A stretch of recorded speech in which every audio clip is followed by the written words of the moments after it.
All right, welcome back into the Ryan Ripken Show. Happy Monday. Hope you guys enjoyed your weekend. A lot of people in Birdland are feeling a lot better after the Orioles won the last two games against the Guardians. We'll get into all of that here in a minute, but let's talk about what's on the agenda here for the Ryan Ripken Show. How about this to start off? We're going to go around just the state of Major League Baseball, right? There's a lot of teams that are struggling at this moment, but in particular, how about the best team in the National League, who everyone thought was the most complete team? We'll dive into that. There is history that one team in Major League Baseball is on the verge of making, which is not a list you want to be on, which is also in a relationship then with an old Orioles team.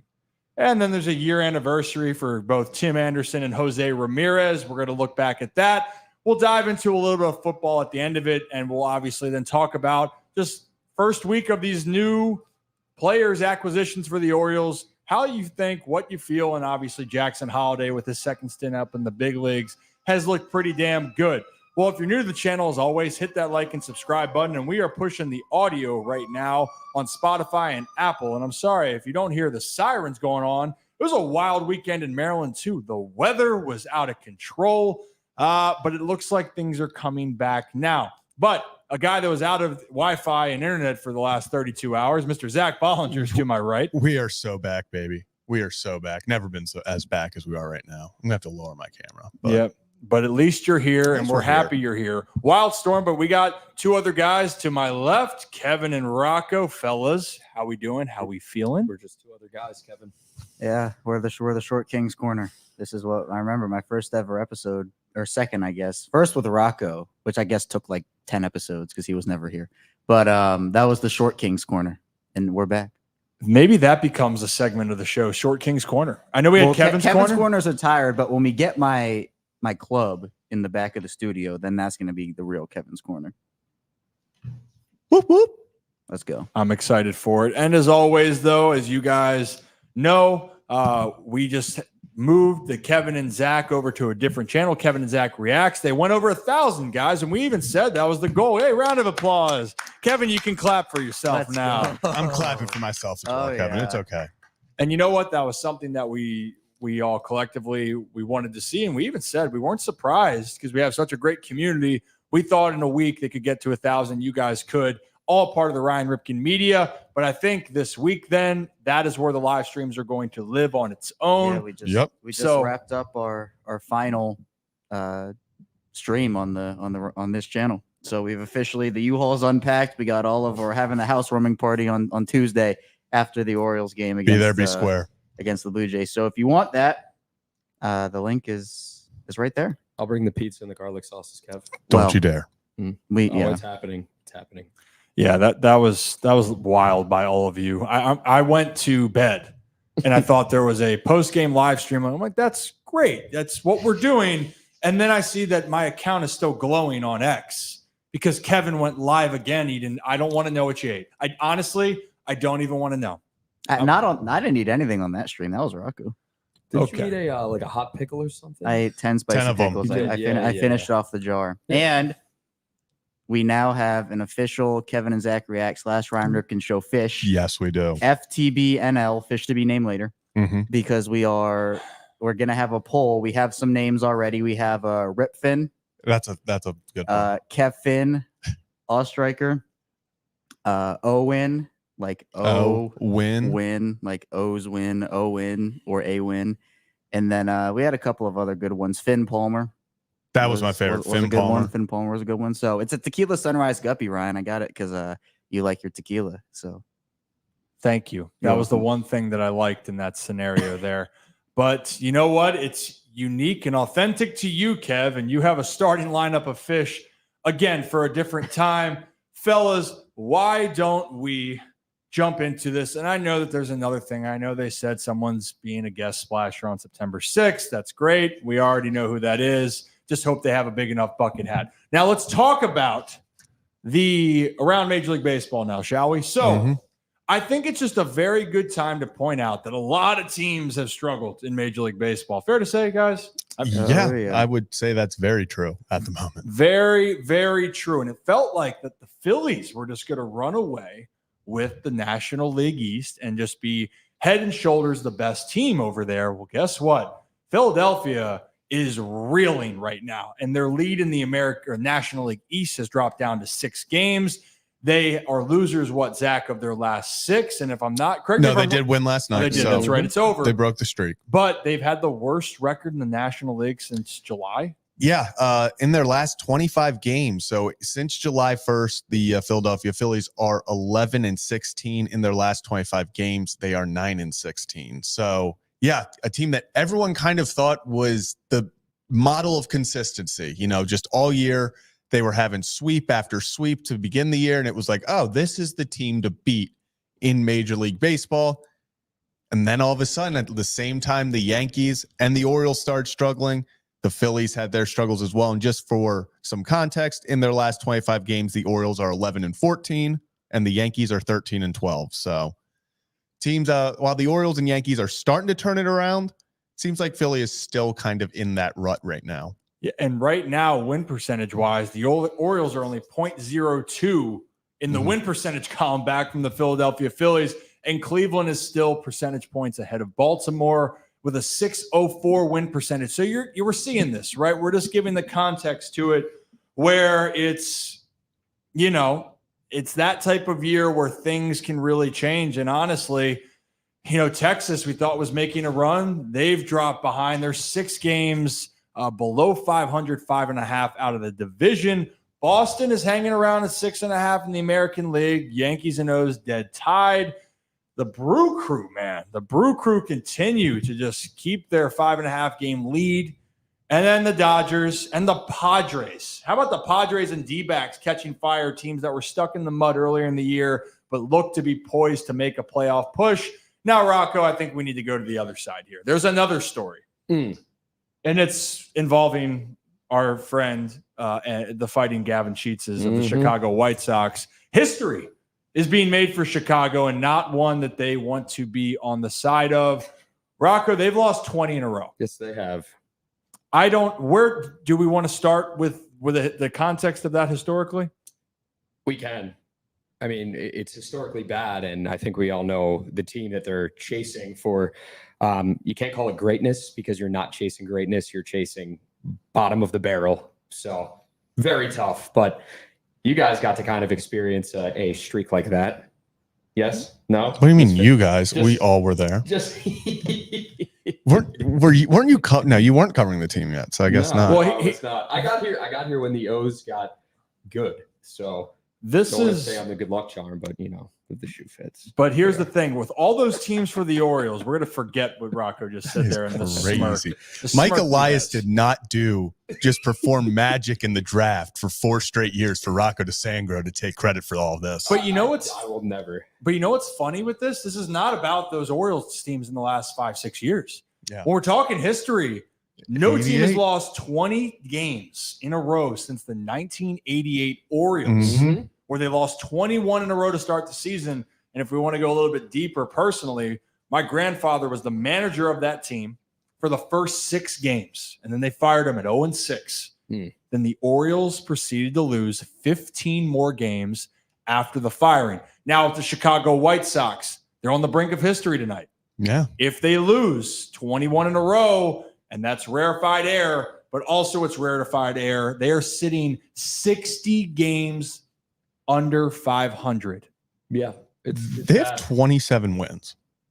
Like every time I see that, I think it's a joke. Like someone will be like, you guys can't, like the White Sox realistically might not get to 40 wins. Like that's a very real possibility, which is crazy. Just to put things into perspective, the longest losing streaks in baseball right now, like if you're looking at wins and losses and whatnot, I think the second longest right now active is 2 games. Just making sure I'm correct here. Yeah. There are multiple teams with 2-game losing streaks. And then you have Chicago that hasn't won a game in 20. Looking at that is laughable. 0-10 in their last 10. And that L20 with a minus 247 run differential. Hate it for Gavin Sheets. Hate it for White Sox fans. But it is just bad baseball right now.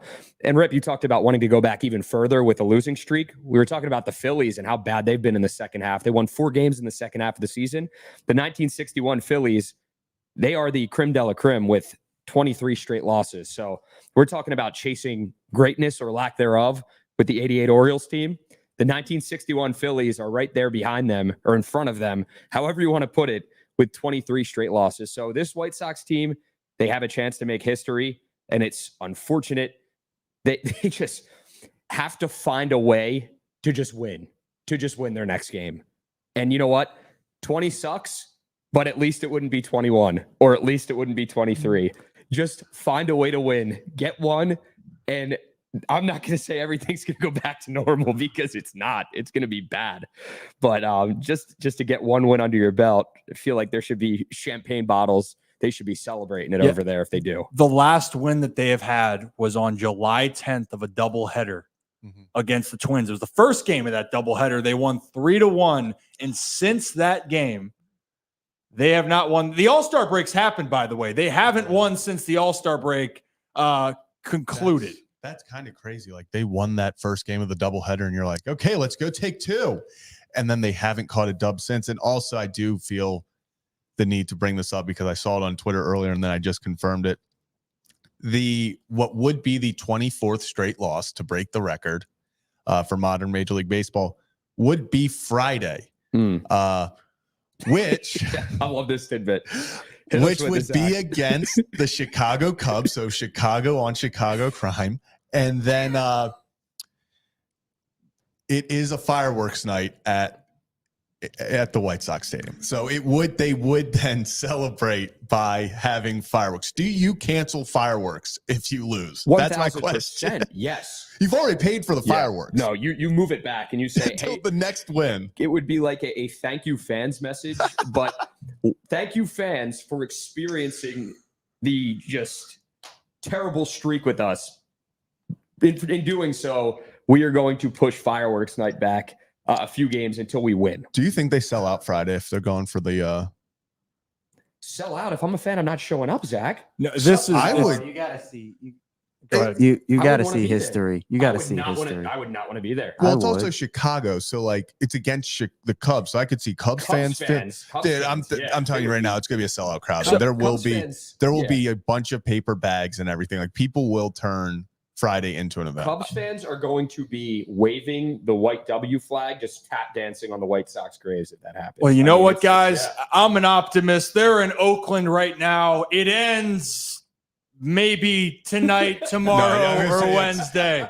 Just one. Just need one for the White Sox. And look, I the one thing I want to preface to people, it sucks. You can say you're professionals and it's nice getting paid. Believe me, it is. No one's complaining about the paycheck.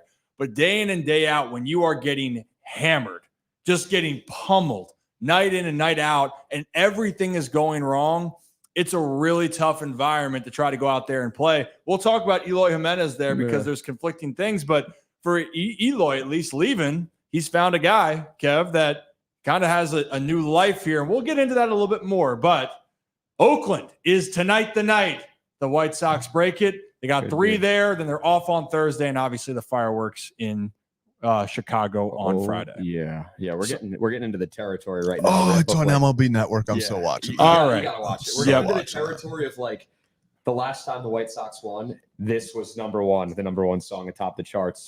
This famous person did that. Like it's getting to that streak. And what you just described with like just getting pummeled and everything just not going right. It sounds like a weekend for Zach and Fed Hill. So speaking of speaking of streaks, on Monday's my 5 years at Locked On Ravens, and I'm looking through my old titles right now, and I was horrendous at this. What was your first one, buddy? Well, the first one was Kari Vedvik, but then I'm like, this episode will help you win your 2019 fantasy league. That was my worst fantasy league year ever. That was way to go, Kevin. How do we get in fantasy all of a sudden? Because we're talking about streaks. Oh, and so since my 5 years at Locked On Ravens, it's more of an anniversary than a streak. Monday. Well, my streak is I have done 1,306 consecutive episodes. I think one time we should have a dead face. Like you got to be serious when you tell Calvin that. and be like, I think my streak's more impressive. Oh, dude. Please. Dude. 21-31, just like look him dead in the face. And say, Well, I have to get to 21-31 first. Okay, Yeah. we'll get back to that. Let's heal for a second. We're going to hear about Kevin's fantasy woes because we're going to talk about fantasy football and what we have planned for our members and for the group. A lot of people love it. It's 'tis the season. We are 1 month away from the Ravens kicking off against the Chiefs on opening night of the NFL season. But guys, let's go around one more spot here for baseball because I think it's just, we just put out a video with my Uncle Bill and I talking about Zach Eflin's impact, right? We're trying to find who is going to be last year's Jordan Montgomery of this 2024 trade deadline. Well, guess what? Zach Eflin's not the only one that's off to a great start with his new team. How about Jack Flaherty? Went to the Dodgers, 6 innings, 5 hits, no earned runs, 1 walk, 7 Ks, and he lowered his ERA to 2.80 on the season. Love to give context because it's going to be one of these guys. It's going to be one of these guys that's going to have the impact to lead their team or help them in a category. Zach Eflin is obviously off to a great start with Baltimore, 2 consecutive really quality starts. But Jack Flaherty right there is starting to pick up some steam. So I cannot wait to see what happens there. And if you're new to the channel, make sure you hit that like and subscribe button. We're talking a little bit about the state of Major League Baseball here for a second. And the last thing, because we're talking about anniversaries, guys, I think we have to talk about the anniversary of the recent brawl that happened just a year ago between, and people might say this is when the White Sox fell off. Might have been this moment.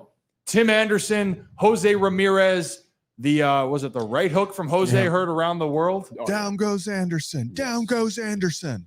And Jose, obviously, we got to talk about Jose Ramirez. The dude just annihilates the Orioles, by the way. That guy is, I'm going to say it, he's been a top 5, top 7 player in baseball over the last 7 years, but no one wants to talk about it. He's been that good.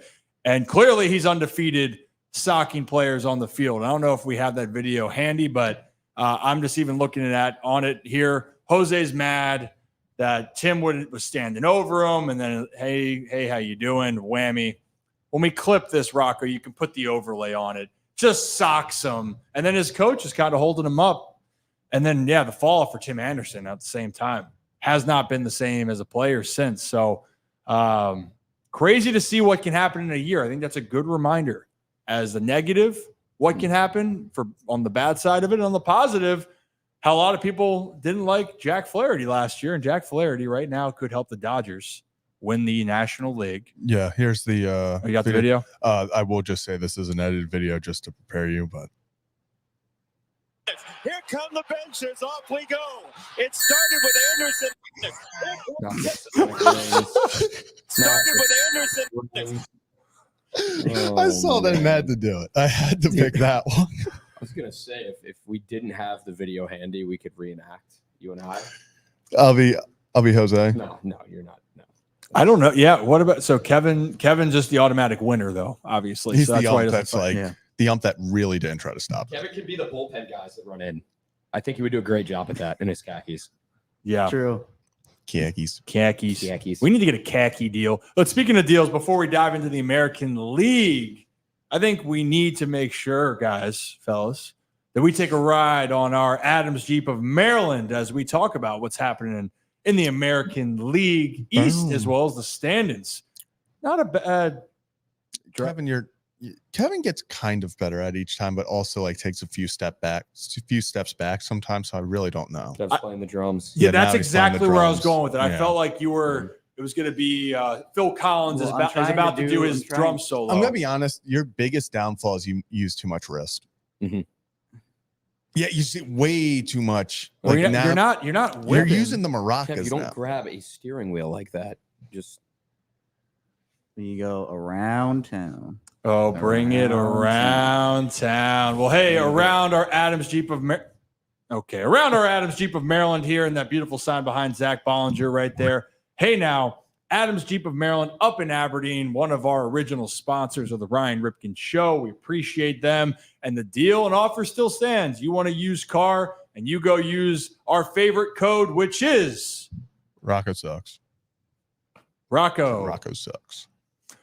Rocco sucks, or you enjoy the Ryan Ripken Show. you can win a gas card up to $500 to $1,000 with the purchase of a used vehicle. And also telling you guys, every time I got my car detailed there, it's just a chef's kiss. Unbelievable.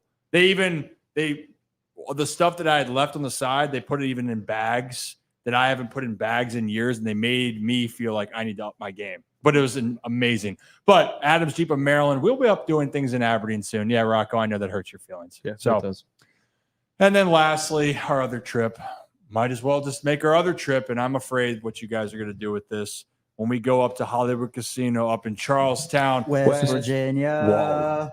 Oh, Kev, you really jumped the gun there, buddy. Let's try this again. You gotta wait. Let's try this again. I was just trying All to- right. And you guys, two.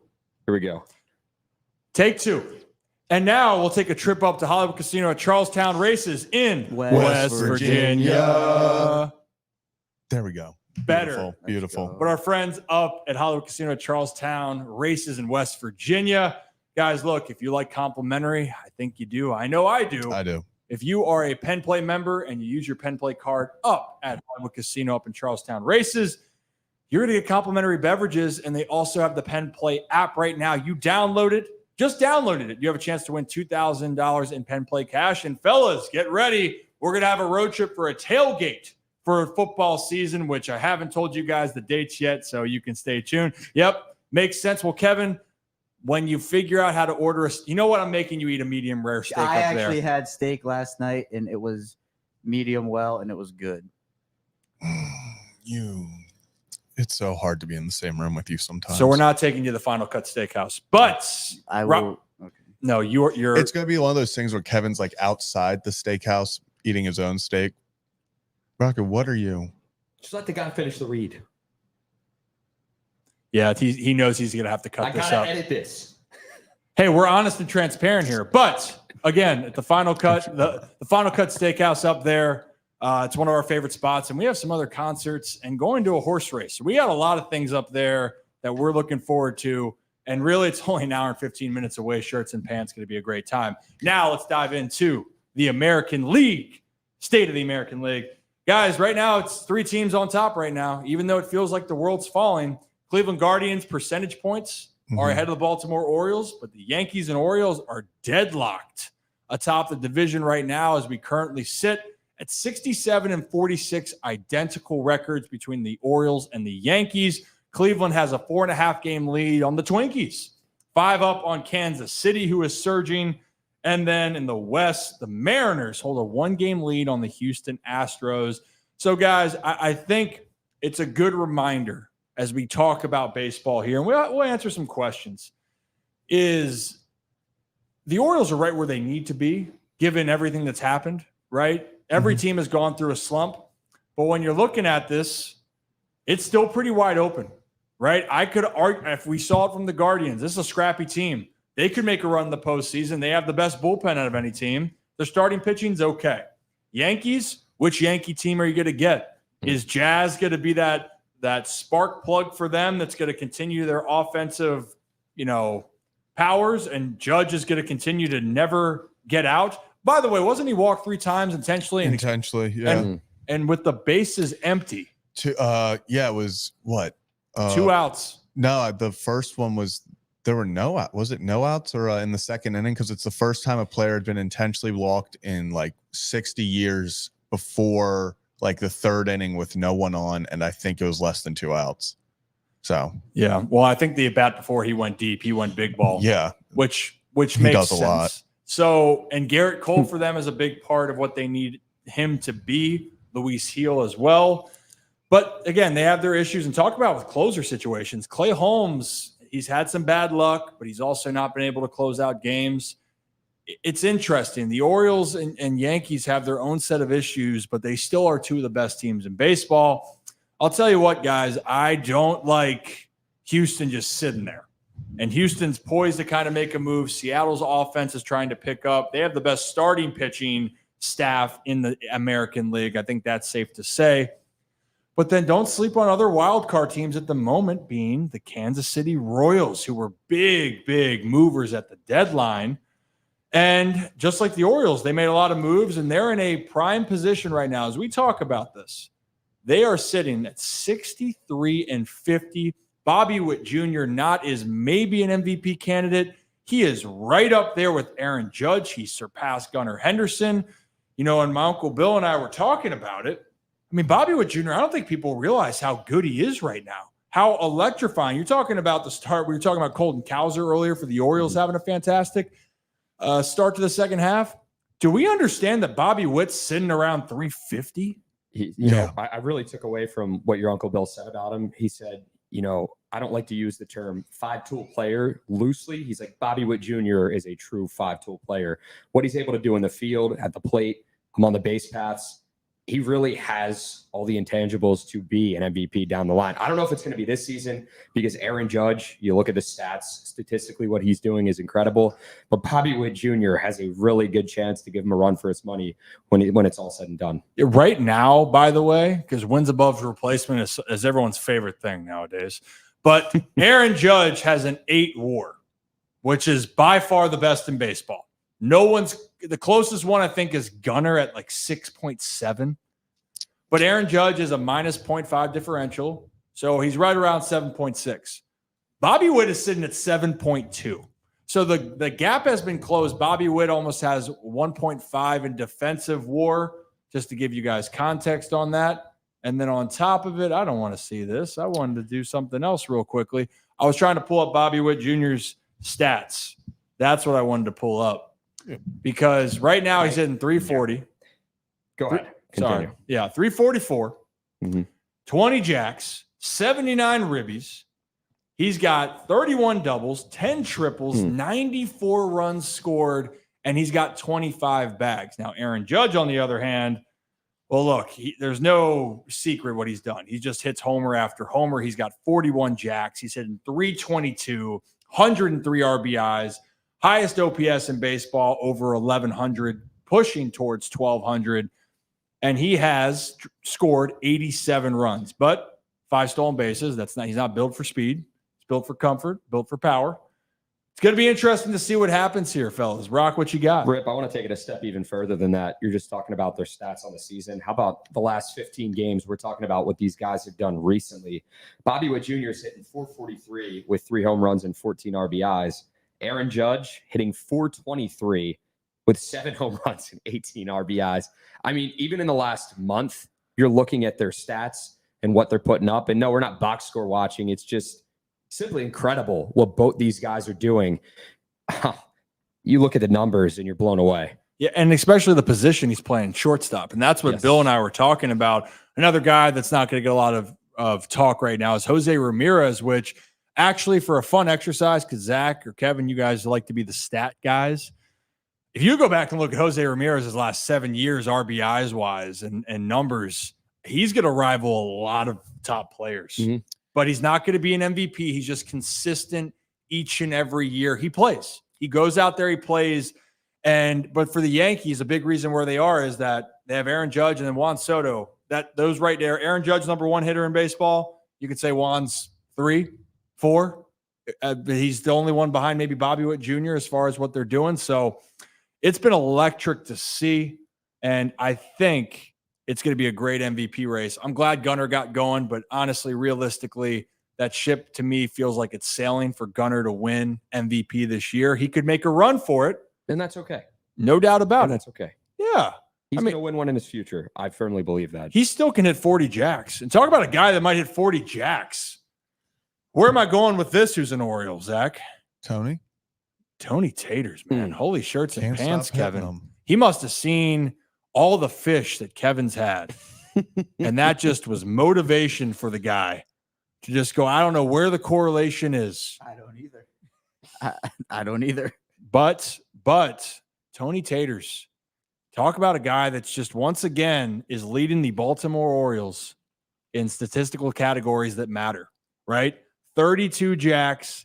He's got 75 ribbies. Once again, it's looking like he's going to clear 90 RBIs, and he's looking for his first 40 homer season. But once again, his stat line over the last 3 years, 33 jacks in 2022, 28 in 2023, 32 this year, 89 ribbies in 22, 95 last year, and 75 at this moment.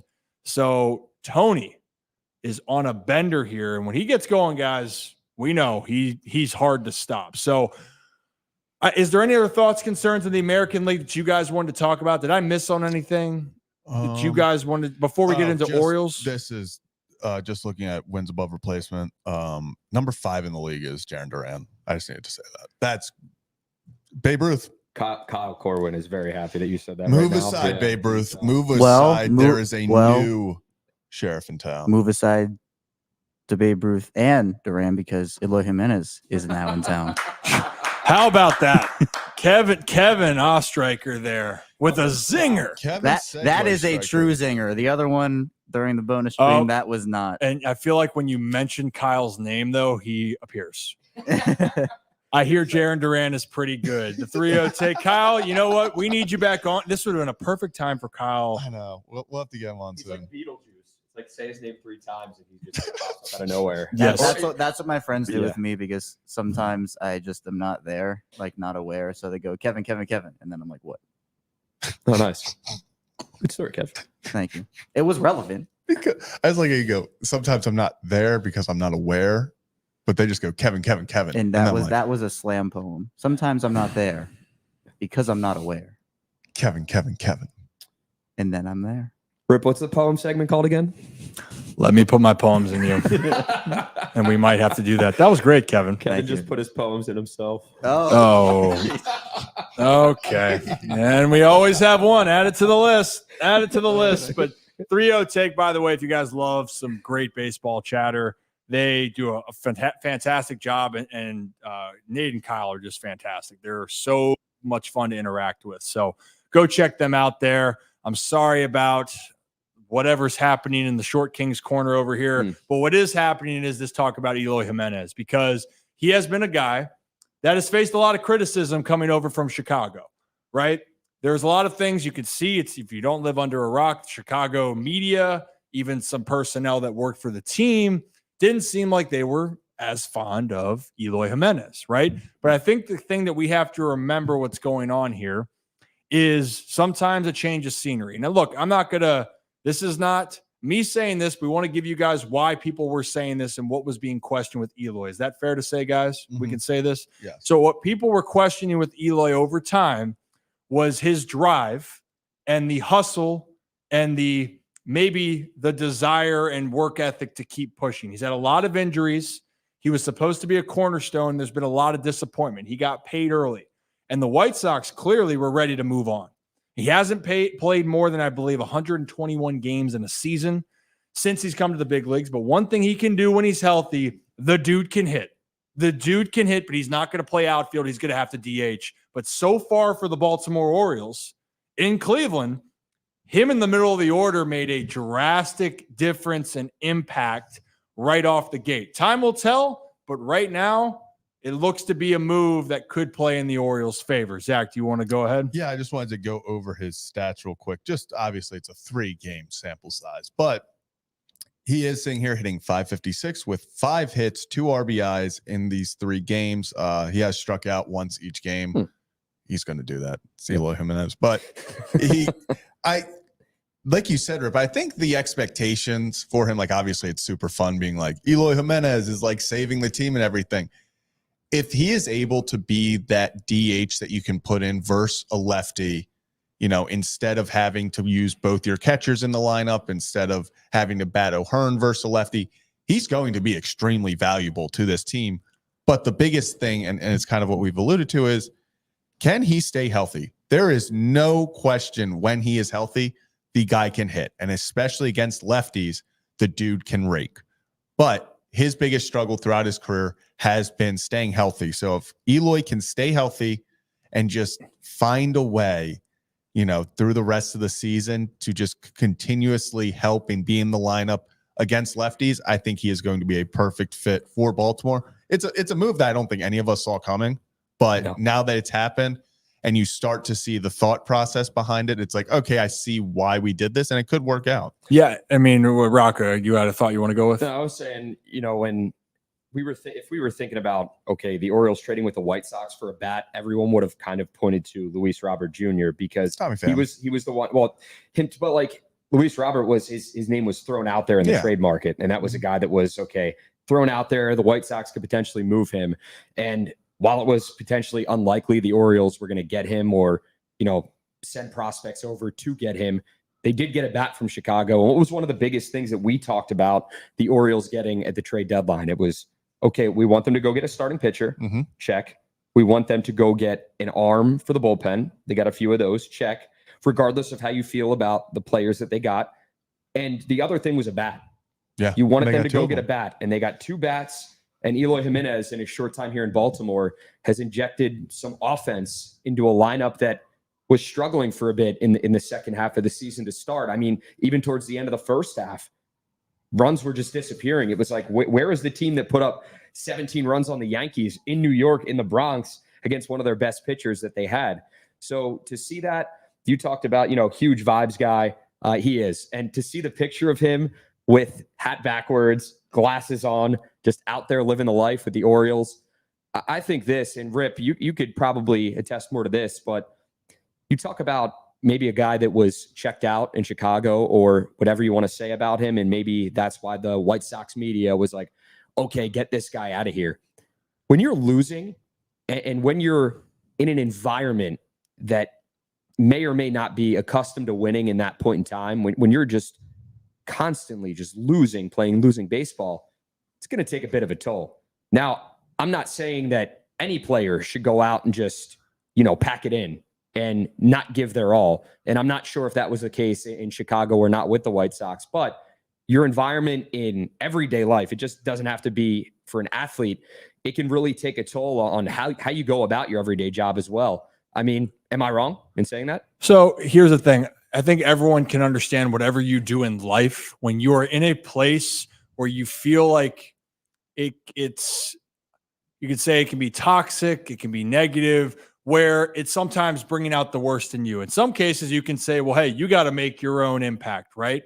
You can control what you can control, which I agree. That is true.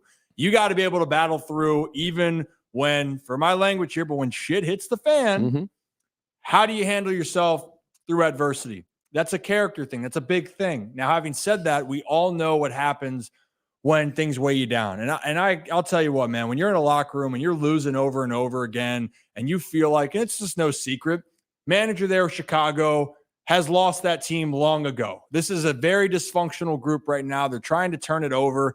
They got a lot of great guys there, but they're not winning games. So when you constantly keep losing, you feel like you have this struggle.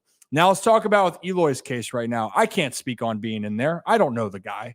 But if we're talking about availability for Eloy Jimenez, he has played 120 games once since his rookie season in 2019. That was when he played 122 and finished 4th in the Rookie of the Year voting. He had 31 jacks. Since then, these are the games that he has played in a season. COVID year, let's take out, because that was 55, shortened season. 2021, 55 games. 2022, 84 games. So far in 2023, he had 120 games, hit 272, 18 jacks. That was his best year since 2019. And so far this year, he's played 68 games. So the thing that you're just noticing is, can you be dependable? This is where the move for the Orioles, I think a team contending, Rock, to your point of what you're trying to say, this is a place where you can prove yourself again.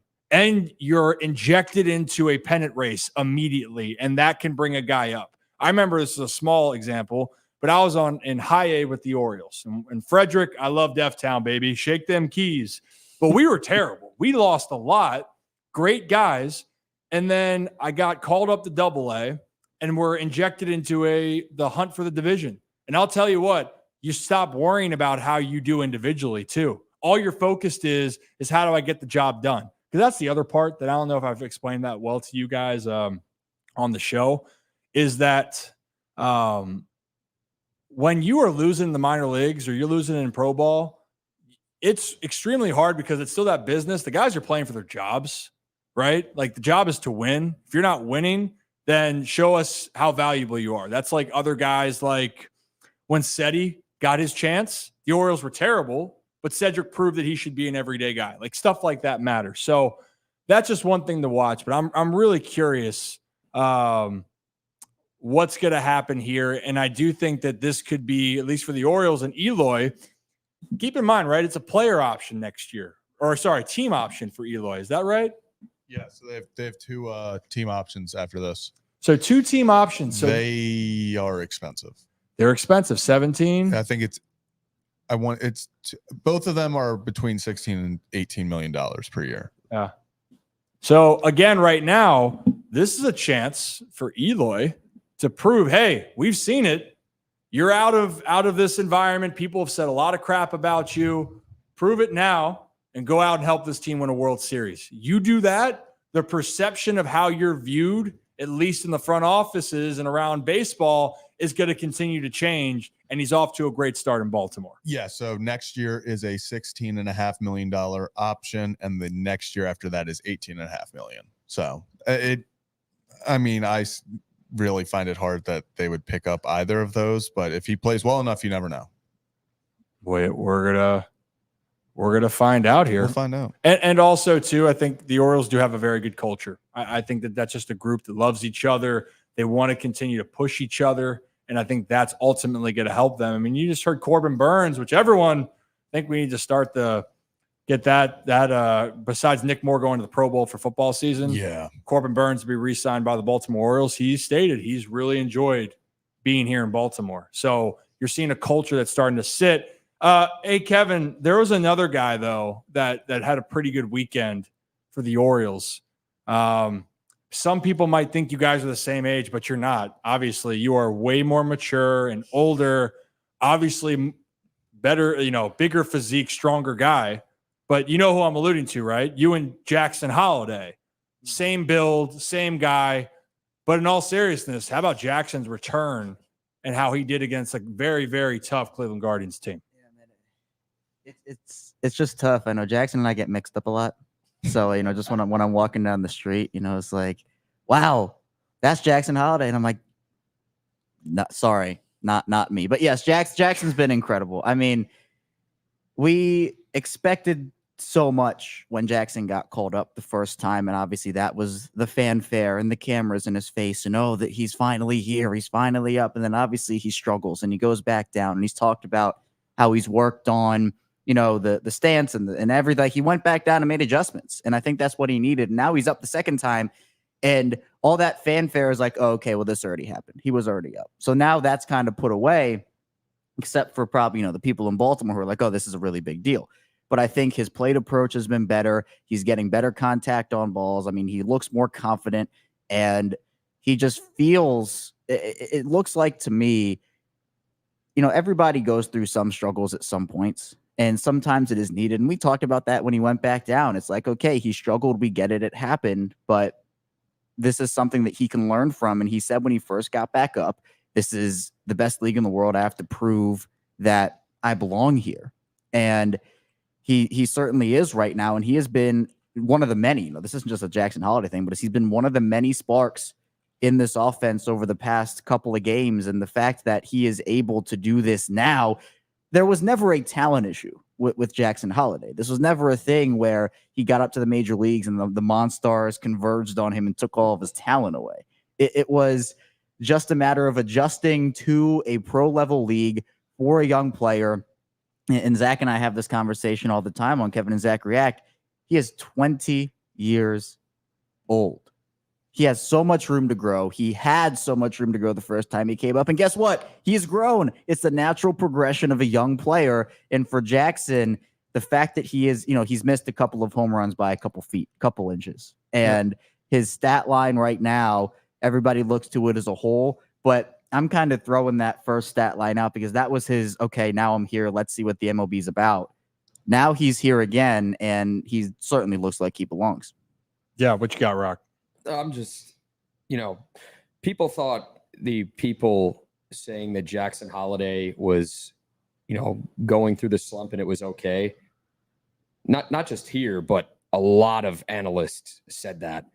And people thought they were crazy. They're like, no, he's struggling. This is ridiculous. He's baseball's top prospect, this and that. It's like we talked about the bumps in the road, Rip, and how he hadn't really experienced many of them across his baseball career. He succeeded at every level. And to look back and to see his first stint here in Baltimore, Jackson's not going to admit early on that, you know, when you're in a clubhouse, I'm sure you don't want to say, oh yeah, I'm nervous every time I go out there, but there were clearly nerves.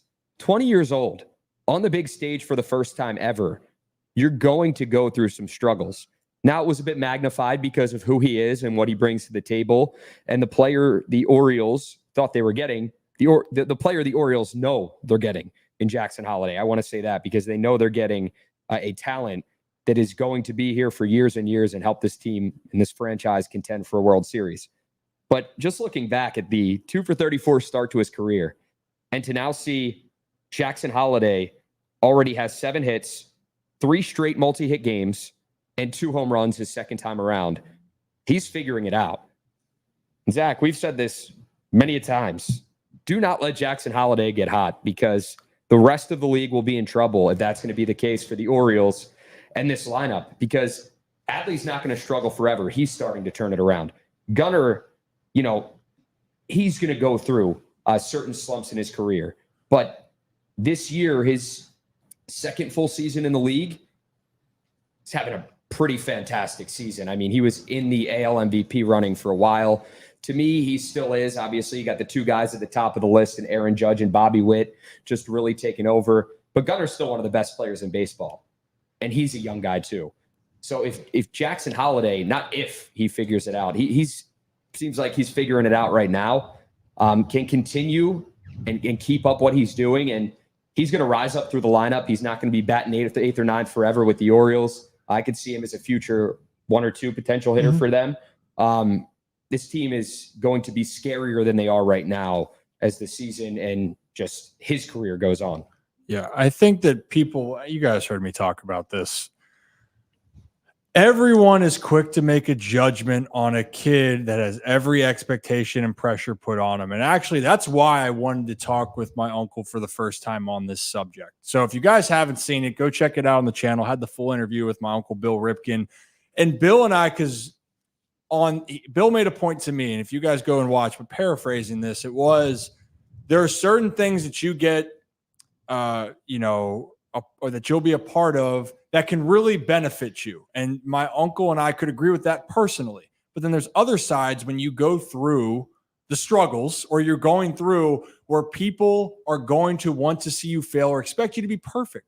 So for Jackson, on top of that, of being the son of one of the best players of his time, Matt Holliday was, when he was in the league, 7-time All-Star, to them being the number 1 pick. A lot of teams had him as being one of those, you can say his number going to be number 1 overall, or top 3 picks, top 2.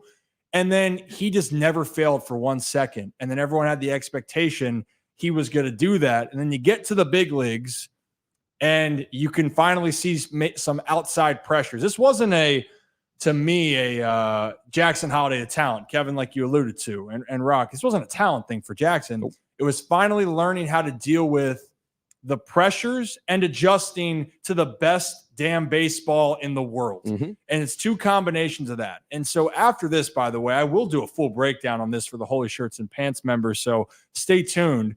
But Jackson Holliday is now relaxing and coming into his own, and it's allowing his skill set to show. And for Jackson, what I loved, Mateo's out. The Orioles said, hey, you got the runway. We're letting you play now. I wish I saw that earlier, but I understand the timing. But now let the kid play. And each day that he's out there, you can just see him getting better and better. And Zach, it's nice when he's not getting screwed over on pitches that are way off the plate here.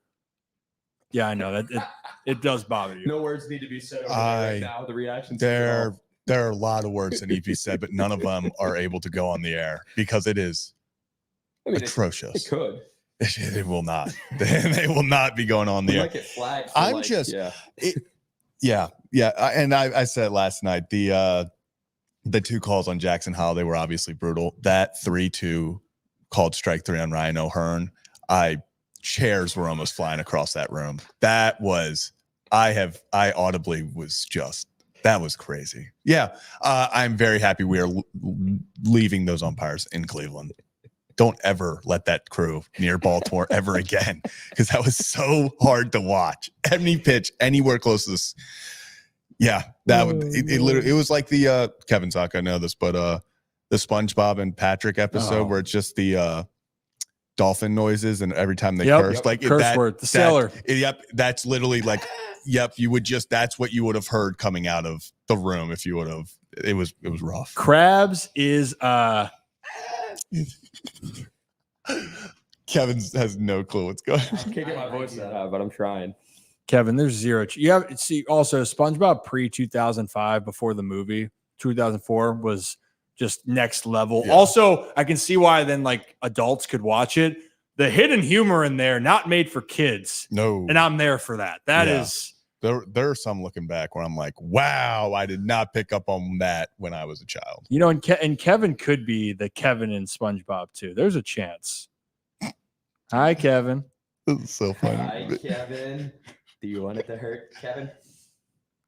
Rocco, jeez. Rocco, look that at was part, but look.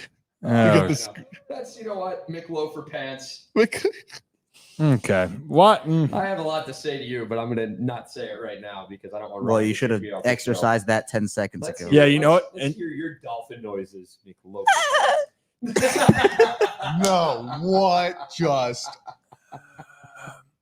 And if you're you still watching, get the high pitch, Rocco. You didn't get that high. That was not high pitched at all. Yes, it was. This is terrible. This is terrible. Oh, that was actually not bad. That was not terrible, right? We're getting there. That was not bad. I give Rocco credit for that one. That was not bad. Rip, you want to try? I'm good. I can't believe you. I'm good. So if you're still watching, we appreciate you. It's the Ryan Ripken Show. We do it live every Monday and Thursday. We will do some breaking news when I'm capable of being able to be a part of it. But for every post game and for every other thing, we have Kevin and Zach Reacts, which is going to be on its own channel. We've put out the link earlier here. They just went over 1,000. There's Kevin. There's Zach. It's all part of the Ryan Ripken Media. Make sure you're subscribed over there. There's the link again as well. And if you're listening to this, we love you to be a part of the action because we can react with you as we do the show. But we do have this on Spotify and Apple and wherever you get your podcast. But Rock, we appreciate reviews. We'd love a 5-star, but the biggest thing is reviews so we can figure out what we're doing right, what we're doing wrong, and what Kevin needs to work on for his dolphin call. First thing when I am going to try to figure out what podcast I want to listen to on a given topic is I read the reviews. I look at the ratings. The ratings are good, probably going to tune in. If there are a lot of reviews, I'm going to read them. But if there's not really any there, maybe I'm hesitant to do that. We got to get the reviews and ratings up. Like I said, we're not fishing for 5 stars. We just really want to get a feel of what you guys think about the podcast on the audio form because not everyone can watch and see my ugly face, Rip's, not so ugly face. Got to be nice to him. And these two jabronis over here. So let us know what you think for real. And we're putting the Instagram videos out at Ryan Ripken on Instagram. The shorts, the one where Bill talked about Jackson Holliday was really good because he gave great insight. And then when he's talking about Bobby Witt and the AL MVP race. So we're putting a lot out there. We're trying to churn out more content each and every day and really give you guys, the best videos possible that we can. Yeah, that's our goal. And I saw some people where you can. Apple's the easiest one. Just go write a review on there. Say, hey, how you doing? Like the show, don't like the show. I thought that those dolphin noises were very interesting and I've heard better and I've had better. So wherever you want to do, we'd appreciate that as always. And we'll try to find the link for your orange corner for Apple Podcasts here. And I will, guys, do a Jackson Holiday breakdown here for the Holy Shirts and Pants. You guys are going to see it first.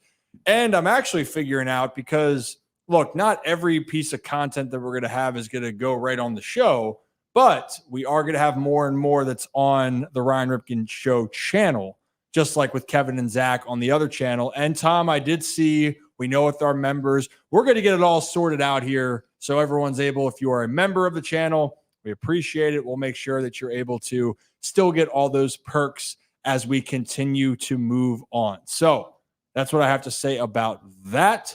And I think one thing we just need to touch on as well, we have a couple things because we've missed these so far, some supers. D. Porter as always. D. Porter. Appreciate you, D. Porter.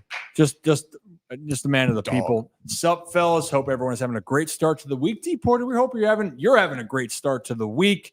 And then, as always, appreciate you. Love it. And you're saying Deadpool 3 might make $1 billion before the White Sox win again. It's at 824 million right now. Yeah. Plus, and came out 2 weeks after the White Sox last win. Woof. Damn, that is actually brutal. I wonder if the White Sox team has like watched Deadpool. If they've contributed to that. Have you seen like all the memes about GTA 6? It's like we might get GTA 6 before we get a White Sox win again. It's sorry, Gavin. We love you, buddy. We love you. Hey, we'll see you guys back. And Zach Lowther, thank you for joining. Zach is back. What's up, Zach? How's it going? It's it's good to make an appearance back in here. It felt weird not being in studio last week. That was it. Okay, thank you. Thanks. That was great. So let's talk about this for 1 second, though. Is Coby Mayo? Can we talk about Coby Mayo for 1 minute? Because that was someone that brought up, and I think if we just gave this explanation on Jackson Holliday and everything that happens. It's like they correlate. Yeah. I mean, look, a guy that's done everything that he possibly can in the minor leagues, doesn't have anything left to prove, is off to a slow start to his first couple of games in the bigs. So what? Right? I think everyone needs to relax. I love the fact that Hyde said they're going to give him opportunities. And for people that are wondering, well, does he need, is he the defensive third baseman? Is he going to be a quote unquote problem? The best way you can find out right now with the injuries is let him go out and play. And guess what? Late in games, what does Hyde do? He does it with everybody that he feels can have a defensive replacement. He'll put Ramon Urias in the game if he thinks he has to. But for Coby Mayo, he just needs time to adjust. And imagine for him, guys, when he's able to get going, it's not an if. He's going to get going. It's another part of experience. So even though it stinks that Jordan Westberg is out, this opportunity for Coby can be tremendously valuable for his development moving forward. And I'll tell you who also is having some great development. Does anyone want to touch on the Coby Mayo thing real quickly? Or can I just talk about Yep, go ahead. He's going to be fun. We talked about this yesterday. Yesterday was the first game where I genuinely he looked like a rookie. Like before that, the 2 games prior, and I know yesterday people were all like, same thing with Jackson Holliday. He's not ready. Okay, like how long do we give him the leash? Give him the runway. Give him the leash because he's talented. Yesterday was the first game where I watched his at-bats, and I was like, he's fooled out there. He's not catching up to the fastball. Curveball was fooling him. 2 games prior, he was roping balls. He was taking tough pitches, working walks, working the count. So I'm not worried at all about him. One game, I mean, we've seen games where Gunnar looks like he can't hit anything. So I'm not concerned about one game. Does anyone know how hard baseball is? Do I have to remind people? Kevin, do I have to remind you of T-ball again? It's a hard sport. Thank you. It's a hard sport. And it is. The best in the world are going to fail, especially now when everyone's heard about how great Coby Mayo is as a hitter. Everyone's going, well, damn, he can hit the ball to the moon. He's going to come out of the gate because he is that good. And I believe he's that good of a hitter. But now people are expecting that, just like they expected Jackson Holliday to come up and be a better hitter than Gunnar Henderson or Adley Rutschman and all those guys. It's takes time, and also big league players are going to go through struggles. The biggest part is it's experience. You can't teach it. And for the Orioles now, before it was they were kind of protecting the prospects because you needed to win. And so you didn't need them. But right now, they need them, and they can allow them to develop. What you got, Rock? It's almost like this is a trend with Orioles prospects they bring up. It's almost like it ends up working out, or it has ended up working out for the majority. Correct me if I'm wrong. Gunnar Henderson, anybody? Struggled a little bit when he came up. Never met him. Did Never heard of Adley him. Rutschman go through a little bit of a slump, or a lot of bit of a slump when he came up for the first time? Jackson Holliday, what was it? 2 for 34. Grayson Rodriguez had to be sent back down. And now you're looking at Coby Mayo. Struggles are going to happen. Now, are the Orioles going to let him struggle forever? Absolutely not. But I don't think Coby Mayo is going to struggle forever. First of all, the dude's built like an ox. Second of all, he can hit a baseball a mile. And now you might be saying, oh, great. Like he's built and he can hit for power. Orioles fans know how capable this dude is of helping this team win and figuring it out. What are we, 3-4 games in, if that, to his Major League Baseball career? Like we said about Jackson, give him some time. The front office is going to help him figure it out.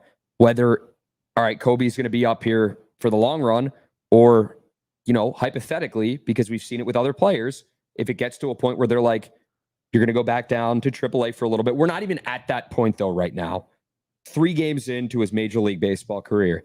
So if you're having worries about Coby Mayo right now, let's pump the brakes a little bit until we get a bigger sample size of where this dude is at as a professional, Major League Baseball player. Because when he figures it out, again, like we said about players in the past, it's going to be scary. Yeah. You knocking on wood right now, Rip? Well, I was also trying to turn my phone There you on, go. but at the same time, they're the same two things. You knocking on wood, Rip? I'm trying to turn my phone. My phone is a problem, but Rock, it's the exact same thing. It's just, the thing is, baseball's hard. When you're young and talented and you're still trying to figure it out how to be then that talented player in the bigs, it's going to take time. And you're seeing it across all levels, not just with the Orioles, with all players. So it's great to see. You can go look at some of the greatest players that have played the game. Mike Trout got sent back down going back in the time. Hope to see Mike Trout back. Obviously, he's out for the season again. So there's that. And for Steve, though, on another note, no real update on Kjerstad. I think part of 2 things. 1, trying to be careful with him. 2, when you are sent down, you do have the option of 3 days. When you are optioned down, you have you don't have to get there the next day. Most guys do it anyway. So, I think it's a combination. I think that head injuries, you definitely need to be more concerned of, but I don't think this is a long-term thing for Heston, to say the least. And if you're new to the channel, hit that like and subscribe button. Ryan Ripken Show. We do it live every Monday and Thursday with this great community, and we appreciate each and every one of you. And we have so many more things that are on the agenda for the show as we're moving towards football season. Heck, we're having a brainstorm, and we already have ideas, but we're trying to lock in our upcoming events here that are happening this fall that we want you to be a part of, not only for baseball season, but for football season. We have a lot in store, and maybe, guys, we'll have a little Ryan Ripken Show fantasy football and put Kevin's losing streak to the test. There you go, Kevin. Rip, can I bring something up before, just because we were talking about Coby Mayo and all the, prospects. I just want to, because I looked at this the other day, the 2023 prospect list for the Orioles. I think it's obviously when it first began because Gunnar was number 1. Mm-hmm. Gunnar Henderson was 1. Grayson Rodriguez was 2. Jackson Holliday 3. Colton Cowser 4. Jordan Westberg 5. Heston Kjerstad 6. DL Hall 7. Joey Ortiz 8. Connor Norby 9. Coby Mayo 10. Wait, so every single one of them at least went into the top 100. I think every single one of them cracked depending on what list, pretty much cracked the top 60. Like that, at one point, I feel like the top 6 was the Orioles lineup this season. It's just like, unbelievable to look back. And then, I'm not going to read the whole list from 2022, but we've looked at that so many times when Adley was the top prospect in baseball. And the players they had on that list. There's just so much talent within the organization. And we talked about how Samuel Basayo could very well be the next number 1 prospect in baseball when it's all said and done, or the next number 1 prospect for the Orioles. That's inevitable. So they're not done. They're not done yet. It's great to see the guys who are up in the bigs right now. When Coby Mayo made his debut, him and Jackson hitting 8 and 9, that was really cool to see, just back to back going off each other. But they are not done by any means. There is a lot more on the way for this ball club. And that's why you don't trade the guys. You hold on to the guys that you believe can be superstars, because then it can really set you apart. And right now, every team in baseball would want the farm system that the Baltimore Orioles currently have. They'd love to inherit those types of issues. So we'll see what happens. And again, we're going to talk a lot of baseball as we continue to move forward here. We have some more guests lined up. I got my putter ready as well. What you got, Zach? While we were just talking about prospects and everything and how deep the Oriole system is, something that just happened, and really no one's talking about. Shout out to Eric Birdland on Twitter for this. Outfield prospect Fernando Peguero is 19 years old, and he just took the jump to AAA. And yesterday, so and then he got a hit yesterday. It is just funny how when you look at this, like even the top guys, like you go to guys that you're not always talking about, and these guys are out there, and there's just so much talent that it hasn't even really been tapped into from the Orioles. And like it just, their farm system is unreal. Yeah. And right now also for that one, for him specifically, right now my guess is they needed some help up there. So they're like, hey, we're going to send this guy up, but he can go up there and it's a good test to see for young players, to see he was down in the complex league, and hey, then you're up in AAA and you're getting knocks, man. That builds confidence for young players, but the team is so loaded. And that's why when the Orioles have prospects that, who follow the team really know, but a lot of people that are just baseball fans, there's some players that you might not know at all, but they're really good players. So we will see what happens. We got so much more we're going to continue to discuss here at the Ryan Ripken Show in depth. But guys, I think two things here. So we're going to have a shorter show. So we want to touch, I think for this last time, and I wanted to ask this part of it. Maybe we'll answer maybe a couple like real life conversations, but we're going to talk what we're doing for fantasy football. But we wrap it up because I think that's always a good thing of like, let's be real for 1 minute, and maybe say, let's be real. We're throwing Kevin in the harbor. That could be a real thing. Or if you have a genuine question and we can discuss it. That's also what we like to be here. We want to be a community with everyone that's watching us here. I think that is that's something I really like. But now let's talk about some community building with the fantasy football. We have some ideas in line, but it seems like, Kevin, we have a lot of people that are interested in fantasy football upcoming. And so we are going to continue to build that out. But I mean, football season, we're 1 month away, fellas, from opening night, Chiefs, Ravens over in Kansas City. Mm-hmm. We got a lot to dive into, but does that sound good to you, Kevin? And Kevin can help set these leagues up, right? Yeah. I think there's we're going to kind of build the idea up, but man, I put a tweet out, I think, Ryan, a couple months ago, and it was you asking, how many people would be interested in a fantasy league, and then we kind of gauged interest through multiple tweets, and it felt like there was a lot there. So I think there'll definitely be certain levels, maybe one for the members, which I know we talked about. So we'll continue building out the ideas, but I think we'll have multiple leagues this year. So it's exciting. Then I'll have my Locked On Ravens leagues on top of it. So I think I might be managing again like 30 leagues this season. Hey, now. No cheating, Kevin. Yeah, that's actually a very big point. Kevin's a huge fantasy football cheater. He's done it multiple times. No, I did it once in 9th grade and I left it in the past. I paid people for players. So like 2 weeks ago. Yeah. Okay. So that's really helping your case, obviously, right now. I got Peyton Manning, Rob Gronkowski, Larry Fitzgerald, couple other guys, and it was like $20.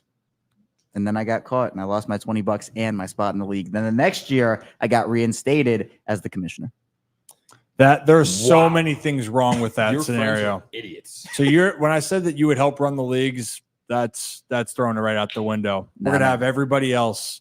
We're gonna have Ollie run the league before we have you run the league. That is a quality choice. I cannot dispute that. Hey, let's do one thing on the Ravens notice, at least at the top 100 players, and that's where your peers are voting on you. It's always interesting, right? Because players that ended up making the list, like Aaron Rodgers made the list, but he only played, four snaps last year. Obviously, we know how talented he is. Joe Burrow missed a tremendous amount of time. I saw Jalen Johnson on the Chicago Bears. He was an all-pro, right? Pro Bowl type player, a league leader in a lot of categories, or close to the top of the league leader in a lot of defensive back categories. And he wasn't even on the list. But I think what we're getting down with this is that Lamar Jackson made his name on the list, but it wasn't at number one. It was at number two, which this year the players voted Tyreek Hill, which I think a lot of defensive players would probably say it was a nightmare to guard him. But Lamar Jackson ahead of Patrick Mahomes ahead of Josh Allen. I don't think that's a surprise given the fact that he won an MVP again. He was the number 1 seed, led the Ravens. I know they fell short in the playoffs. But my biggest thing, guys, I don't know who wants to take this, is your peers tell you a lot about how they view you as a player. And I think that that is a high honor for your other members in the NFL to acknowledge that, once again, even though Lamar gets criticized for so many things, a lot of people in the NFL still marvel at how talented of a player he truly is. Does anyone want to go? Well, I just wanted to say, this list is voted on by the players mid-season. So that's what's like kind of interesting, because we've seen a lot of people like, how Mahomes went back to back. How do you not have him number 1? Well, when it was voted, I think it's voted on even before December. So it's a very weird time period, which is why I think Tyreek got number 1, because at the time, Tyreek Hill looked like he could break wide receiver records. It looked like he was, in that moment, could even win MVP as a wide receiver. So there was all these debates. I'm not surprised he got number 1 at all. I'm honestly surprised Lamar was number 2. I thought he'd be closer to like 4 or 5. It's just because of when it was voted on. And Lamar kind of separated himself in the MVP category in December, and that first kind of game of, or I guess it was on New Year's Eve. So yeah, in December. After that, though, the list is stupid, the whole thing, but it's whatever. They only vote for 20 players. Like, that's what people, I looked up, 28% of players voted, and you only list your top 20. So that's why the end of it is so like weird, because it's how many votes you got in that top 20 that like ranks you in the rest of it. So it's the system is weird. Yeah, the like, system is weird. I don't understand. It's an honor to be voted on by your teammates. Like we say this, it's an honor. But yes, clearly the fact that with Aaron Rodgers, what I was trying to allude to, him being on the list and didn't play last year, it's no knock to Aaron Rodgers. He didn't play last year. He played 4 snaps in an NFL season. He played half the season games. Yeah, of course. But he was like, what, 79 or something? Like he was in there. Yeah. I don't know. Well, the whole list is so weird. Lists are stupid. Yeah, that's why we don't talk power rankings in baseball, power rankings in football. Gets the people going. Does it really matter? No. Orioles, actually, I saw Bleacher Report were number 1 in the power rankings today. And I was like, wow, it's a great list. I was like, I was sitting there and I was like, imagine showing this to someone even 2 days ago. They would be like, we are the worst team in the league. What do you mean? But power rankings, baby. Power rankings. Gotta love them. So everyone stay tuned for as we get closer to this base or football season. We're going to do a lot. We're from the Maryland group here, so we're going to cover a lot of Ravens as we get closer. Obviously, our baseball content will not go away. We might just have to enhance that as the Orioles push towards a postseason berth, and that the Ravens are going to heat it up. And we might have some very interesting guests. Enhance. Name that movie, Kevin. Enhance. Tron Legacy. Enhance. No, not even close. I like Kevin's new strategy. If he just names the most random. Would you like to enlighten the people of the movie it's from? Do you remember? Now I'm second guessing it. Come on. It's one of the greatest comedies ever. It's one of my favorite comedies ever. Maybe not to everyone else. No, I'm blanking. Come on, Rabbit. It's going to bother me. Super Troopers. Oh. Who's ready for a mustache ride? Snozberries taste like snozberries. See, Zach, do you know that? That's a good line for you right there, Zach. Oh, God. Yeah, write that down. I love it.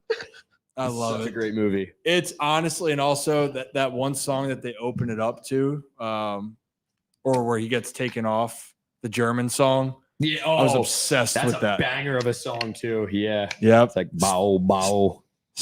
Stackhouse, exactly.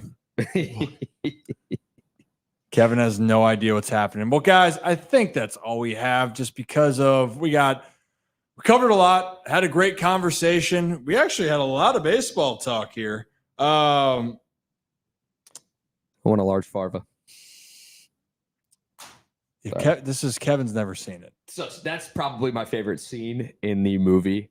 I know you're trying to get us out of here, but it needs to be said when he goes, I want a liter of cola. And he's like, liter of cola? He's like, what's a liter of cola? He's like, I want a liter of cola. He's like, just order a large farva. He's like, I don't want a large farva. I want a liter of cola. Do we have liter of cola? Yeah, liter, and then he opens it, and it's got the hole in the cup all over his uniform. It's Liter fantastic. is short for get me some effing cola. Before I break that effing face. There it is. Yep. And Justin, boom. Justin, you know exactly where I'm going.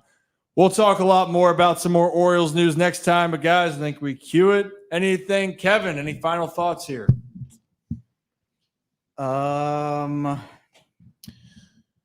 Okay. Yes. You good? I would like to say that medium well steak is the best steak, and no one has experienced the ascension that happens when you eat a properly cooked medium well steak. This is what a toxic And I workplace environment looks like. stand up, even in my 3'7" shoes, for medium well steak. Cue the music. I'm sorry, everyone. That was a mistake by me, but never again. Kevin, you're never getting the last word on the show ever again. Ever again. But we'll Ever say again. this in the last part. Make sure you hit that like and subscribe button. Hit it. Oh, my goodness. What the hell is that, Kevin? Oh. Terrible, Kevin. As always, here at the Ryan Ripken Show, we appreciate each and every one of you. Hope your week is off to a great start. Make sure you hit that like and subscribe on the way out. Rate and review. We appreciate you guys. Justin, thank you. As always, have a day, have a night, and we will see you next time for another edition of the Ryan Ripken Show.